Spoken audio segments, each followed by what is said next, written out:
তো নমস্কার, সবাইকে স্বাগত আমার ইউটিউব চ্যানেল ম্যাথ ফর বঙ্গ শিখাতে। আমি অমিত। তো আজকে আমরা এই ভিডিওতে আলোচনা করব যে কিভাবে আমরা 400 স্কোর করতে পারি এইচএসএ। ঠিক আছে, তো 400 প্লাস স্কোর করার যে কি স্ট্র্যাটেজি আমরা অ্যাপ্লাই করব, যার জন্য আমরা 400 প্লাস করতে পারবো। কারণ দেখো, আমরা যে কোনো এক্সাম দিই না কেন, তার একটা স্ট্যান্ডার্ড ভালো মার্কস হিসাবে আমরা সবসময় দেখে আসি কি না, আমার 80% মার্কস আমার দরকার লাগে।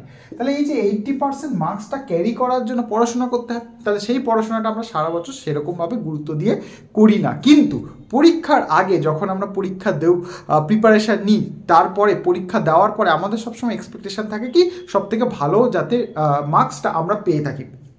তো এই জন্য এখানে এইচএসের ক্ষেত্রে একটা 400 প্লাস স্কোর করা মানে একটা খুব সুন্দর স্কোর করা, সেটা আমরা সবাই জানি। সুতরাং আমরা সবাই চাই অ্যাটলিস্ট আমার 350 থেকে 400 প্লাস যেন আমরা স্কোর পেয়ে থাকি। ঠিক আছে, তো এইটা একটা বেসিক আমাদের ক্রাইটেরিয়া থাকে, সে আমরা যেরকমই পড়াশোনা করি না কেন। তো পড়াশোনা যা করেছে সেটা নিয়ে আর এখন আলোচনা করে লাভ নেই। তাহলে সেই যেইটুকুনি আমরা পড়াশোনা করেছি, সেটা 1% হোক আর 100% হোক, তাহলে সেখানে দাঁড়িয়ে আমরা 400 কাছাকাছি বা 400-র ওপরে আমরা কিভাবে স্কোর করতে পারবো সেইটা আমরা একটুখানি দেখে নেবো। দেখো, সবাই জানে যে অবশ্যই ভালো করে লিখলে আমরা ভালো মার্কস পাবো, তার ফলে প্রতিটাতে আমরা 80-র উপরে রাখলে আমাদের 400 হতে পারে। কিন্তু এখানে একটা স্ট্র্যাটেজি রয়েছে, তা কোন জায়গায় আমাদের ফোর্স দেওয়ার দরকার আছে, কারণ এই কটা দিন পরেই আমাদের পরীক্ষা রয়েছে। তাহলে দেখো, স্ট্র্যাটেজিগতভাবে যে জিনিসটা আমাদের সব থেকে ভালো হেল্প করবে সেটা বাংলা এবং ইংরাজি।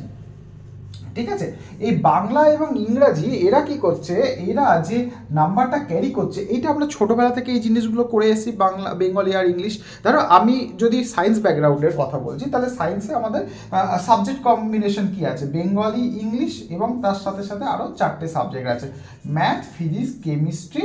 ঠিক আছে, তাহলে এখানে কেম লিখে দিলাম, এখানে কম্পিউটার সায়েন্স থাকতে পারে, স্ট্যাট থাকতে পারে। ঠিক আছে, তো এইখানে বায়োলজি থাকতে পারে। ঠিক আছে, তো এইটা একটা বেসিক কম্বিনেশন থাকে। হ্যাঁ, আমি একটা প্রপার ওয়েতে বলছি যে এবারে দেখো, বিভিন্ন রকম স্কুলে বিভিন্ন রকম কম্বিনেশন ছাত্রছাত্রীরা নিয়ে থাকে, সেটা আলাদা বিষয়, কিন্তু এটা একটা বেসিক কম্বিনেশন, এটা নর্মালি আমরা নিয়ে থাকি। ঠিক আছে, তো এখানটায় এই যে টোটাল যে 6টা সাবজেক্ট আছে, তারখানে আমার বেস্ট অফ 5 যুক্ত হবে। ঠিক আছে, ঠিক আছে, অফ 5, তাহলে বেস্ট অফ 5 যুক্ত হচ্ছে, তাই জন্য আমার আউট অফ 500 মার্কস। এবার ছেলেপুলেরা প্রথম থেকেই কি ডিসাইড করে নেয় যে এইটা আমার 4th সাবজেক্ট। ঠিক আছে, বিকজ এটা তাদেরও দোষ নয়, কারণ পরীক্ষার পরে মানে এই মাধ্যমিকের পরে যখন আমরা ফর্ম ফিল আপ করি, তখন আমরা কি দেখি না, তখন আমাদের যখন ফর্ম ফিল আপ করানো হয় সেখানে লেখা থাকে Bengali, English is compulsory, math, physics, chemistry এবার 4th সাবজেক্ট অপশনাল সাবজেক্ট হিসেবে দেখানো হয়। তাহলে অ্যাকচুয়ালি কিন্তু সেটা অপশনাল সাবজেক্ট নয়। এটা নিয়ে কিন্তু খুবই বিতর্ক হয়েছিল। আমি প্রথম দিকে ভিডিও একটু ফ্রিকোয়েন্টলি বানাতাম, এখন সেটা কর্ম ও চক্করে এটা ফ্রিকোয়েন্টলি হয় না, তাই জন্য প্রথম দিকে দেখতে পাবে যে এরকম বড় নামের কোনো চ্যানেলের সাথেও এটা একটু যুক্ত ছিল। তো যাই হোক, ঘাটলে দেখা যেতে পারে, সেটা বাদ দাও। তো যাই হোক, এখানটায় 4th সাবজেক্ট যেটা আমরা বলছি, তাহলে এই যে 4th subject, what is 4th subject?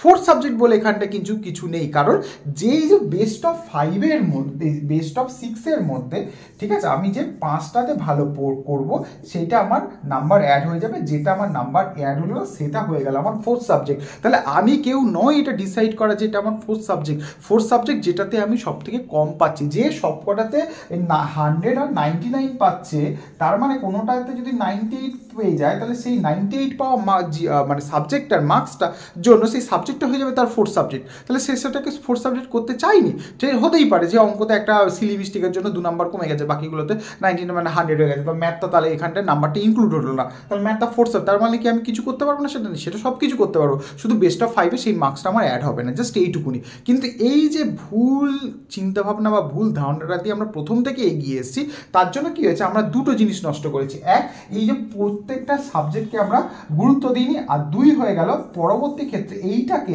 ধরো এই জিনিসগুলোকে আমরা 4th সাবজেক্ট হিসেবে কনসিডার করে এইগুলোকে আমরা ভুল করেছি। তার ফলে কি হচ্ছে, ধরো এইটার প্রশ্ন অনেক সোজা হলো, এইটা আমাকে সমস্যা দিল, তাহলে এইটার মার্কসও কমবে, এইটার মার্কসও কমবে।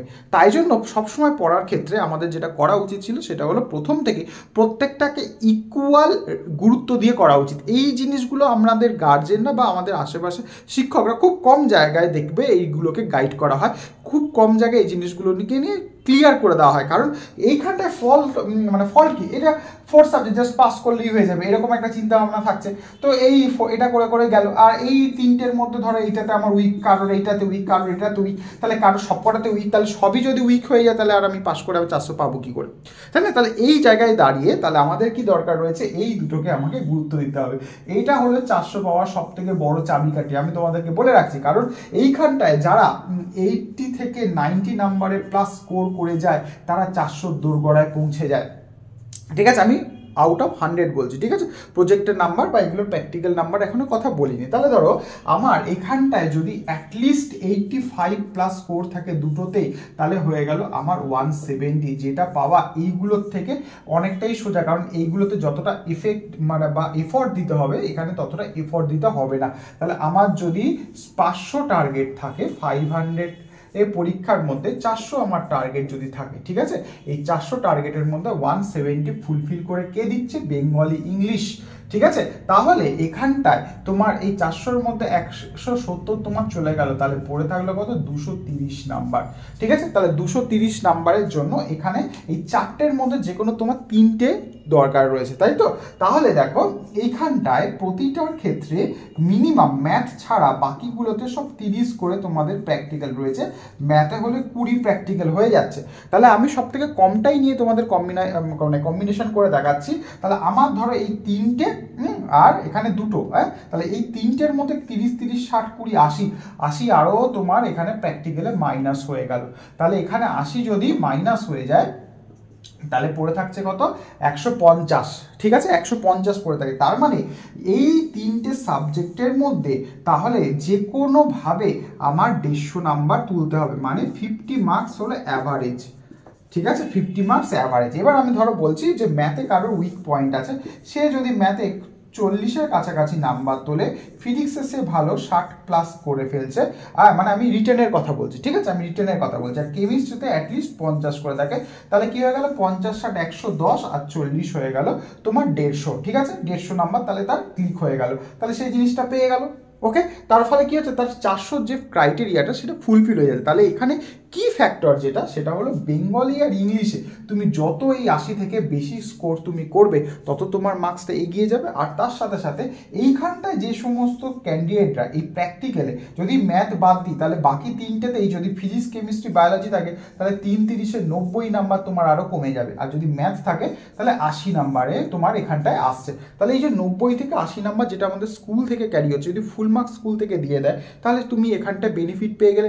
স্কুল থেকে কিছু নাম্বার কমে গেলে সেগুলো কমে যায়। আমাদের সময় আমরা এতটা বেনিফিট পেতাম না, এখন দেখি ছাত্রছাত্রীরা পুরো মার্কস দিয়ে দেয়, ম্যাক্সিমাম স্কুলেই দিয়ে দেয়। ঠিক আছে, আমাদের সময় কিন্তু অতটা পর্যন্ত দেওয়া হতো না, এটা কিন্তু একটা ব্যাপার ছিল। সুতরাং এখানটায় গিয়ে 400 পাওয়ার প্রবাবিলিটিটা অনেকটাই বেড়ে যায়, যেখানটায় তোমার যদি এখানটায় 80 থেকে 90 মার্কস যদি তোমার ক্যারি হয়ে যায়, তার মানে তুমি বুঝতেই পারছো এইখানটায় তোমার এইটা হলো 30, 30, 60, 20, 80, আমি মিনিমামটা নিলাম 80, আর এখানে বাংলা ইংরাজি যদি 20, 20, 40 হয়ে যায়, তার মানে 120 আউট অফ 400। তার মানে তোমার এখানে শুধু প্র্যাকটিক্যাল বা প্রজেক্ট থেকেই তোমার চলে আসছে। তার মানে তোমাকে আসল কষ্ট করতে হচ্ছে 280 নাম্বারের মধ্যে।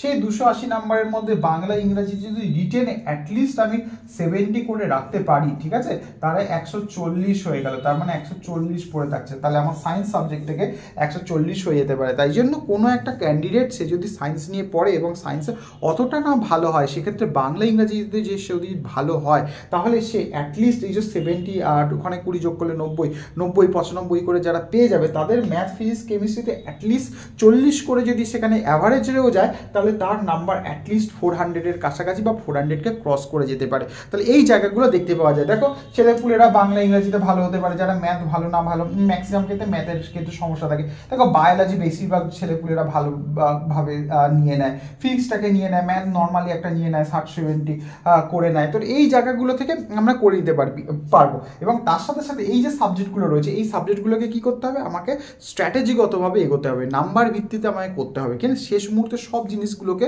চটকালে চলবে না। শেষ মুহূর্তে কি করতে হবে, নাম্বার ডিভিশন অনুযায়ী, প্যাটার্ন অনুযায়ী যে যে জায়গাগুলো ইম্পর্টেন্ট সেই জায়গাগুলোকে জাস্ট আমাকে দেখে নিতে হবে। তার ফলে কি হবে, সেই রকমভাবে আমি করতে পারবো। ঠিক আছে, তোমাদের ম্যাথ ওরিয়েন্টেড সমস্ত কিছু আমি করাচ্ছি লাইভ সাজেশানের ভিত্তিক, সেই সাজেশনের মধ্যে করো, তোমাদের কোনো অসুবিধা হবে না, পরীক্ষায় মোটামুটি হয়ে যাবে সেগুলো নিয়ে, ঠিক আছে। এবং তার সাথে ফুল ক্লাস যদি কেউ কিছু করতে চাও সেগুলোর লিঙ্ক আমি ডিসক্রিপশনে দিয়ে দিচ্ছি, সেগুলো দেখে নেবে।